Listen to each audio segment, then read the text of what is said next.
going on, YouTube? And welcome back to Goal Line Hockey. It is Kevin Forte coming to you live from Long Island, New York. So today we are taking a look a little bit west of me, just a little bit, up in Western Canada. The Edmonton Oilers have had a crazy weekend, to say the least, and they're going to be looking to get their first victory with new head coach Kris Knoblauch as the next head coach of the Edmonton Oilers. A lot has happened. Obviously, we know last week was basically their Super Bowl, beating the Calgary Flames in the Heritage Classic. That was a huge win for the Oilers.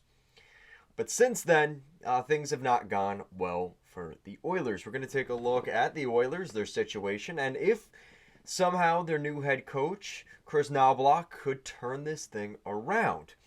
All right, so couple of important things to look at for the Oilers before we get too far into the weeds. You look at their record, which is right there for you guys. 3-9-1. 3 wins, 9 regulation losses, 1 point in overtime. That's 7 points for the Edmonton Oilers, which puts them bottom 5 in the National Hockey League. Now,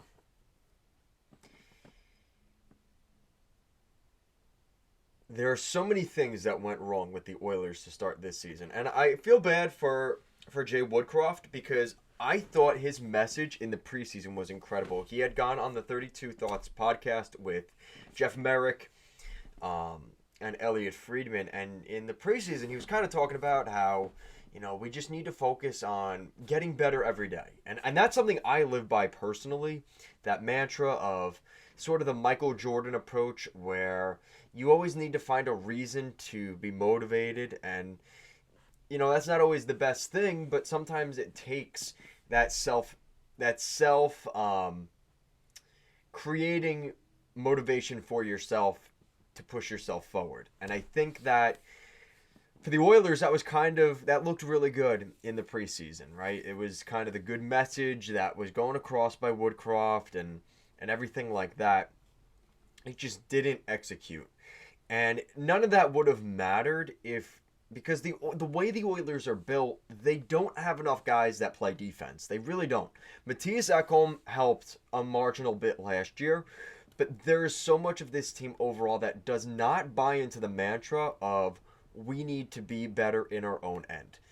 And it's one thing to say that, it's another thing to actually execute it and actually do that. Now, that's always been an issue for the Oilers. That's like the Leafs being good defensively and not being good offensively. That doesn't happen, right? The Oilers, the Leafs are good offensively, but they sacrifice some of their defensive capabilities in order to play offense. But it works. For the Oilers, though, you can't even say that. In years past, you could say that, the Oilers are giving up a lot of goals, but they're scoring a lot of goals. That hasn't been the case this year. The Oilers are right toward the bottom of the National Hockey League in terms of goals for this season. Now you look at their goals for, 28th in the National Hockey League.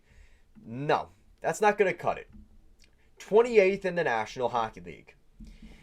35 goals, not good enough. Goals against is 24th in the league, which is actually better than I think that's around where people would expect it to be, right? Not bottom 5, but probably bottom 10-ish, right? And that's where they sit. But their goals for is really what's the difference for the Oilers this year compared to what we've seen over the last couple of years. Now you look at the Corsi stats and things like that. I don't really do too much with the Corsi stats, but 31st out of 32 for the SRS, and the SOS is 11th. So that is the best stat for the Oilers, and it's still not even top 10. And for a team that's wanting to go on a run and maybe even win a Stanley Cup, that is not going to cut it, right? So let's take a look at some other things here. So there's a couple injuries, but nobody is realistically blaming this start to the season on injuries. That's just ridiculous. It's not injuries. So what could it be? Looking at their special teams, that is definitely a factor for the Oilers here as to why they are struggling so much. So look at that, the power play percentage. So the power play is actually doing pretty well. 23, basically 24%. It's not terrible. Their penalty kill, well below average at 70% compared to the league average, which is 79. So they're definitely well below the league average for penalty kill, but that is to be expected because the Oilers are not good defensively. This is nothing new to any of us here, right? Next thing, points. Who's leading this team in points? And this is going to get to another issue that is a problem for the Oilers. Leading goal scorer, Zach Hyman, 7 goals, 13 points.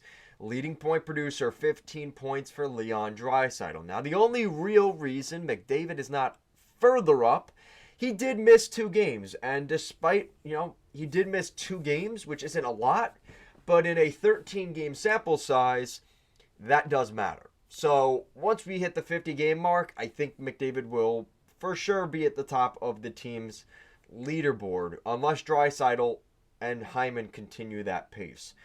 But either way, the top of this team is playing quite well. You look at Draisaitl, Hyman, Bouchard, even Evander Kane. I know the goal department's not been there, but he is picking up points. Same thing for Nuge and Connor McDavid. Now, the rest of the team behind Connor McDavid in points is where the concern really starts. Outside of those top 2 lines, the Edmonton Oilers have no offense. No offense whatsoever. Warren Foegele with 3 goals. Darnell Nurse somehow has 3 goals. Good for him, I guess. Matthias Ekholm, Sam Gagner, Cody Ceci, Brett Kulak, Ryan McLeod, Vinny Desharnais, Dylan Holloway, Derek Ryan. Those guys are not producing anything, if anything, at all. Matthias Janmark has really struggled, right? 0 points. Lavoie, he's only played in 4 games. Same thing for Hamlin. Hard to blame those guys. But Dylan Holloway, he's a young guy that you hope can be a center for the Oilers in the future. He has 1 goal on the season, and that's it. Derek Ryan, those guys need to step up more. Sam Gagner, I know he's not what he used to be, but he's actually doing well considering he's only played 5 games. He has 3 points in 5 games, and 2 of those being goals. So, as much as you'd like to see guys around this roster playing better, I mean, you could look, some guys have already been called down or completely left off the board, right? They waived Jack Campbell, Philip Broberg out of the lineup. Same thing for Adam Ernie. Those guys are gone right now. And I believe they're in Bakersfield. That's how bad things got for the Oilers, just to make some changes. So, it's one of those things where the nights where McDavid and Draisaitl don't produce, this team is left in the dust and toast. Now, I will say there is a slight bit of optimism. And I'm going to talk about the Islanders in a minute because we're getting ready for tonight's live stream. We're going to be doing a live stream for the Islanders-Oilers game. I'll be on around 9:15. So if you're interested in watching that stream tonight for the Islanders-Oilers game, make sure to stay tuned for that. This team does not score goals. And like I said, the positive compared to the Islanders, which I'm going to talk about them later in another video before tonight, at least the Oilers were so bad that they were forced to fire their coach.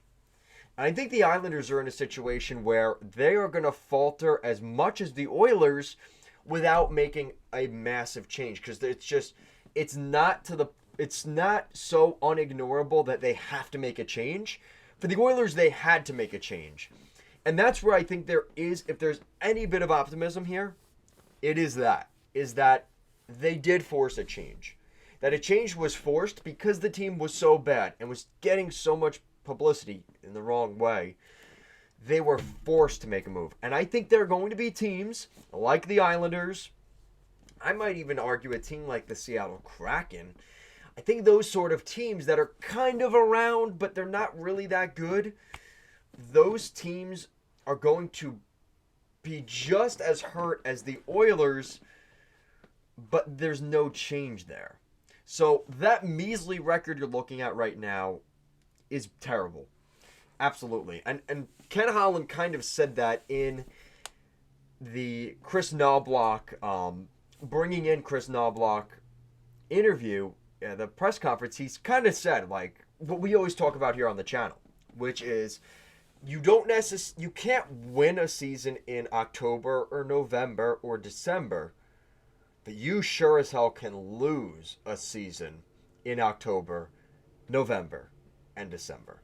And I think that was something that Ken Holland pretty much said in a different way, but he brought the same point across, that the Oilers needed to make a change because they are in fear, if not already, in peril of losing this season in November.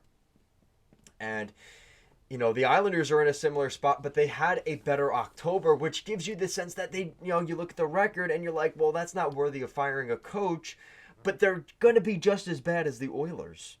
But at least the Oilers, excuse me, I can't believe I did that. They are in just as much trouble, in my opinion, as the Oilers. So at least if you're an Oilers fan, at least they were forced to make a change, which I think could be a good thing. And they still have a chance to turn this around. Chris Knobloch is a very highly regarded head coach. He almost got the Rangers job this past year if Laviolette didn't get it.